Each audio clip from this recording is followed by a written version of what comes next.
When was the last time you sat quietly, truly quietly, and asked yourself an honest, unvarnished question: is this really how I want to spend the years I have left? This question should not come out of a place of fear or heavy guilt. It should come from opening your eyes completely to your own reality. If you are watching this today, you have likely crossed the major milestone of 60 years of life, perhaps 70, perhaps even more. You have spent decades working tirelessly, you have raised families, and you have survived physical and emotional seasons you never thought you could navigate. You have known deep affection, you have carried heavy losses, and yet, through it all, you have kept moving forward. And now, here you are. Yet, beneath the surface, many mature adults describe a strange, persistent restlessness. It feels as though time is moving significantly faster than it used to. It feels as though there was something you were supposed to do, something quiet, deep, and profoundly important, and somehow, in the constant business of daily living, it got postponed again and again. There is an ancient school of thought that notes old age is not meant to be a passive retirement from life. Instead, it represents the most precious, ripe season of human existence. It is the exact period when the daily noise of ambition has finally quieted down enough that real, lasting wisdom has the physical room to grow. But there are 4 specific things, 4 silent habits of the heart and mind that quietly steal that ripeness away. They take what could be your most meaningful, powerful years and fill them with unnecessary noise, physical tension, constant worry, and endless waiting. Today, we are going to look at these 4 internal barriers with absolute honesty. This is not meant to judge or cause discomfort, but because you have earned the absolute truth, and you deserve to know the exact biological and mental patterns that are holding your vitality back. Let us begin by painting a very familiar picture. Consider a man, 68 years old, who spent 35 years as the respected head of his department. For decades, people came to his office looking for answers. His voice carried immense weight in every single room he entered, and his personal opinion shaped major decisions. And then, one ordinary day, he retired. His family threw a beautiful celebration. There were speeches, commemorative plaques, and a large cake. But then, as the weeks turned into months, the phone calls quietly stopped coming. At family dinners, his son-in-law now makes major decisions without even consulting him. His grandchildren look down at their digital screens the moment he begins to speak. His daughter listens to him politely, but she rarely ever follows his advice anymore. Somewhere deep inside, in a hidden place he would never dare admit to at a social gathering, he is absolutely furious. He is deeply hurt, restless, and unsettled.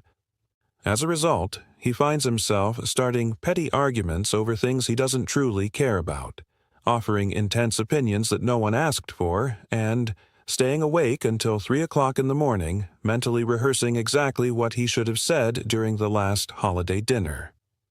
Does any part of this pattern feel familiar to you? In ancient teachings, there is a specific word for this hidden force that drives our internal friction: mana. It is frequently translated into English as pride or conceit, but its mechanics are far more subtle than that. Mani is the deep, quiet, defensive need of the self to be continuously seen, to be measured against others, and to be validated as significant. This need is not a character flaw. It is a fundamentally human survival mechanism. For the first 50 or 60 years of your life, this drive actively served you. It forced you to work harder, to aim higher, to provide for your household, and to show up consistently. But there comes a precise point, and crossing the age of 60 is very often that threshold, when this mental pattern stops functioning as a helpful fuel and transforms into a heavy, exhausting burden. The core observation is straightforward. The version of yourself that constantly demands outside respect is a version that is always living in a state of hidden fear. It is terrified of becoming invisible. It is terrified that without a professional title, without deference from family members, and without being continuously consulted, There's absolutely nothing left of your value. But that is an absolute illusion. That is simply the voice of an untrained mind that has not yet learned how to rest comfortably in its own depth. There is an old saying that illustrates this perfectly. A still lake never needs the wind to prove that it is made of water. You do not require the constant validation of a family meeting to possess genuine wisdom. You do not need your adult children to follow every piece of your advice for your life choices to have mattered. And you absolutely do not need outside applause to be worthy of deep, daily peace. In fact, there is something extraordinarily beautiful and immensely powerful about an elder who has completely laid down the exhausting need to be important. An individual who can sit comfortably at a crowded, noisy table, say very little and yet leave everyone in the room feeling strangely calmed and anchored by their mere presence. That is not a sign of weakness. It is the rarest and most resilient kind of human strength. So, here is the exact practical habit I offer you to master this first barrier tonight. The very next time you feel the sharp sting of being overlooked, whether it happens during a casual family dinner, a conversation with a neighbor, or a household decision made entirely without your input, instead of instantly speaking up to defend your position, pause, take one slow, deliberate breath, and ask yourself with complete internal honesty, do I want to be heard right now, or do I want to be at peace? And then, if you can find the space, simply let the need to react pass away. Do this not because you are lesser than the people around you, but because you are far more. You are far greater than your temporary need to prove your worth to others. Real dignity in your mature years is never about forcing respect from the outside world. It is about respecting yourself enough to finally let go of the struggle. I want to ask you something, and I want you to answer honestly. Not to me, but to yourself. How many hours this week did you spend inside a memory that hurt you? A betrayal, a loss, something someone did to you 10 years ago, or 20, or 40, something that was genuinely wrong, genuinely painful. And yet, here it is again, playing in your mind like a film you did not choose to watch, but cannot seem to turn off. I once spoke with a woman, I will call her Patricia, 69 years old, a grandmother of 4. She had not spoken to her sister in 22 years. The reason? A real one, a deep wound. Her sister had betrayed her trust in a way that was severe and lasting. I am not dismissing that. But when we talked, I noticed something. Patricia did not bring it up once or twice. She wove it into every story she told about her life. Every conversation somehow found its way back to that wound. Her voice changed instantly when she spoke of it. Sharper, younger, as if she had traveled back to the moment it happened and could not quite find the way home to the present. I asked her gently, "How long each day do you spend thinking about this?" She was quiet for a long time. Then she said, "I suppose, most of it." In ancient traditions, this state is called dukkha, suffering. Not only the big, visible sorrows of life, but the subtle, grinding weight of a mind that has mistaken its past stories for its present identity. Here is the thing about old wounds that no one tells you plainly enough. The wound happened in the past, but the suffering happens right now, in this very second, in your body, in your nervous system, in the unnatural contraction around your heart every time the memory surfaces. The person who hurt you may be gone. They may have changed completely, moved away, or they might not even remember. But the pain lives on, not because the past is still happening, but because the mind keeps returning to it, like a tongue to a sore tooth. This is not a sign of weakness. It is simply what an untrained mind does. It finds a familiar groove of pain and keeps running along it, because somehow the system has adopted a false protective rule. As long as I stay angry and resentful, I am protected. If I let it go, it means what happened was okay. But the reality looks entirely different. Forgiveness is not something you give to the person who wronged you. Forgiveness is an invaluable gift you give to yourself. You are not forgiving them because they earned it. You are setting your own internal space free simply because you deserve to be free from their influence. In our tradition, we practice something called metta, the development of genuine loving kindness and warmth.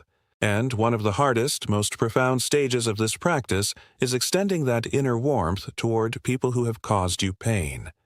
Not because they have earned it, but because holding hatred, holding resentment, is like carrying hot coals in your hands hoping they will burn someone else.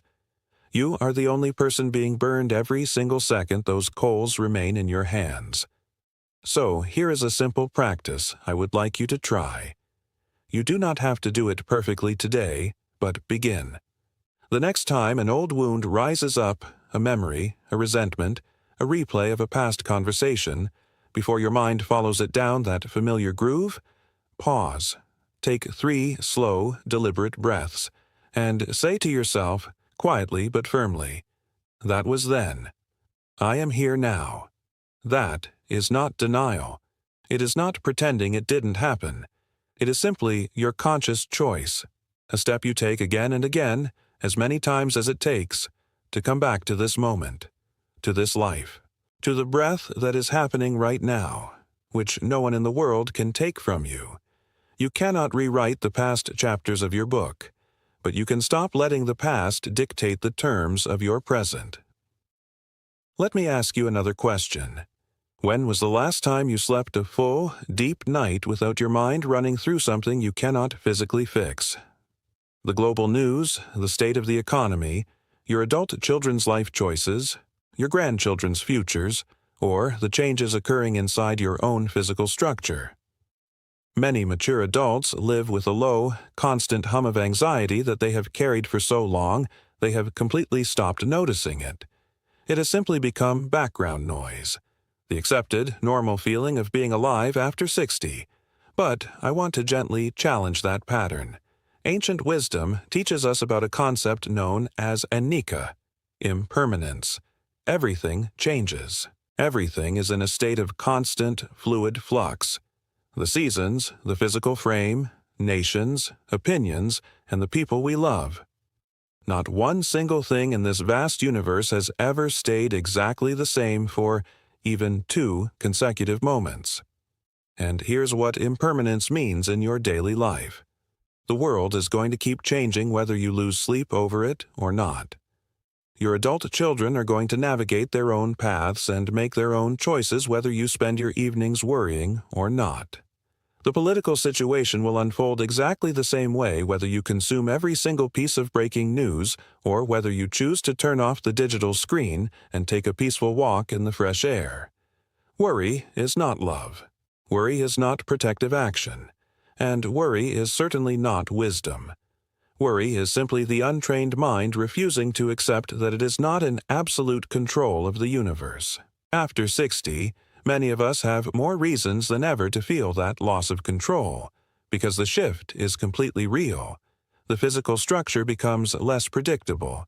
The surrounding world moves at a dizzying pace. The children are grown, and we are no longer at the center of the daily stories we once managed. The mind, terrified of this sudden shift, begins to grip. It circles. It watches the news for 2 hours, and then watches it again as if the outcome might somehow be different this time. Think of an ancient tree in the middle of a forest during a severe storm. The young, rigid trees attempt to fight the wind. They bend violently, snap, and are frequently uprooted completely. But the old tree, the one with a root network that extends 30 or 40 feet deep into the earth, stands still. It is not rigid. Its branches move gracefully with the wind. It is not unaffected by the storm, but it is deeply anchored, so it cannot be swept away. This is the exact possibility available to you in your later years. True strength is not the complete absence of storms. It is the depth of roots that lets you stand completely steady within them without being destroyed. There is a highly practical mental habit I want to offer you here to build those roots today. Draw, either mentally or on a clean piece of paper, 2 circles, one inside the other. The large outer circle represents everything that causes you worry or anxiety, things like the global economy, the future, or how other people choose to behave. The smaller inner circle represents everything you can actually do something about today. Most of the items in that outer circle are things you cannot physically touch or alter. The secret to deep internal peace is to withdraw your valuable energy from that outer boundary and place it strictly inside your inner circle. Can you call a family member simply to say you love them and check on their week? That sits firmly inside your inner circle. Can you speak kindly to a neighbor, support a local cause, or volunteer your time? That sits inside your inner circle. Can you sit quietly for just 5 minutes this morning in absolute silence, taking intentional care of your own mind? That is in your inner circle. What resides in that outer circle, the endless news cycles, the choices of independent adults, the unchangeable past, let it simply be what it is. Treat it not with cold indifference, but with mature wisdom. If you are consuming media for more than 20 minutes a day and leaving the screen feeling tense and drained, you are not staying connected. You are simply choosing to experience discomfort voluntarily. The real news that urgently demands your conscious attention is your own breath, your own physical frame, and this present moment unfolding directly in front of you. Worry is simply the mind refusing to rest. This fourth thing.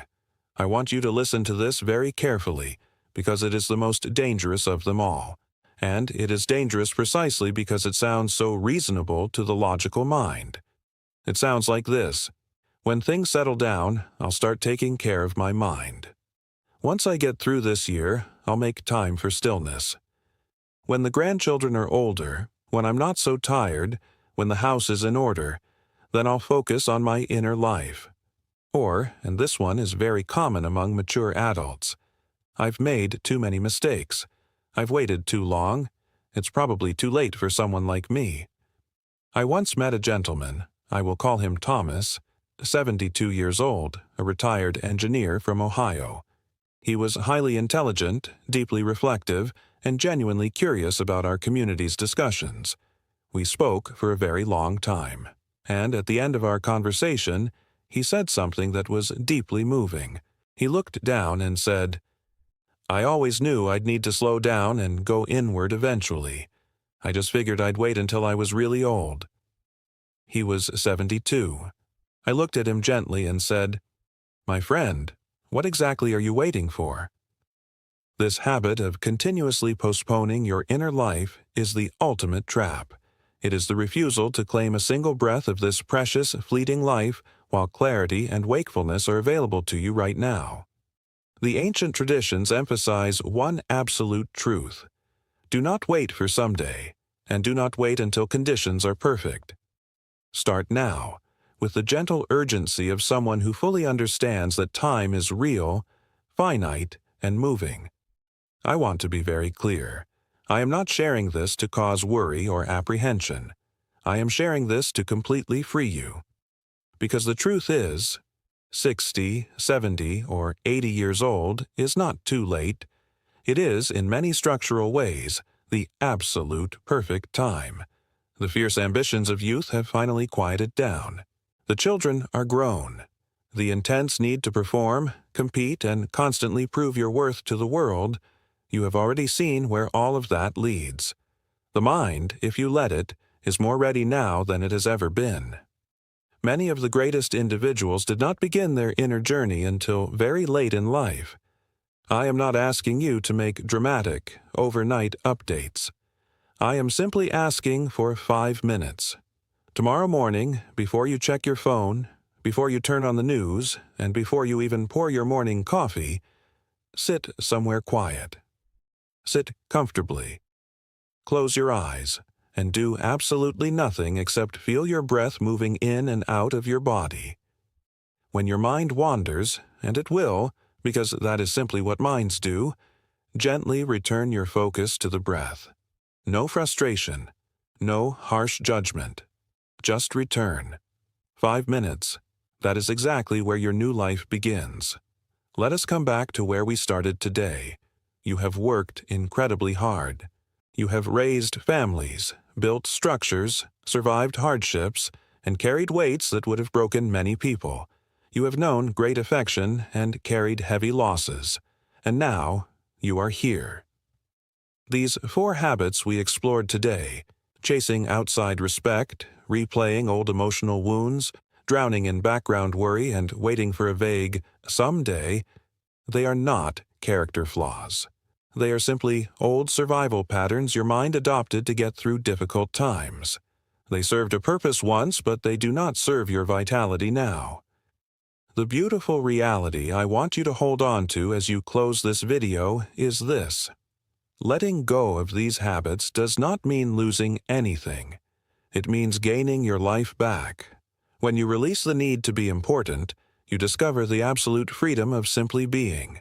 When you stop replaying old wounds, you reclaim a massive amount of internal energy that belongs to your present. When you put down the weight of worry, you discover how light daily life can actually feel. And when you stop waiting for someday, when you sit down, right now, and breathe, you discover that peace was never somewhere else. It was always right here, waiting for you. You are the treasure of your community. A mature adult who has faced their life honestly and let go of what no longer serves them radiates a rare, beautiful quality, a settled warmth, a peace that does not need to advertise itself. This season of life belongs to those who are ready. Come home to yourself. Let these years be the time you finally come home to your own heart. May you be well, may you be peaceful, may you be free.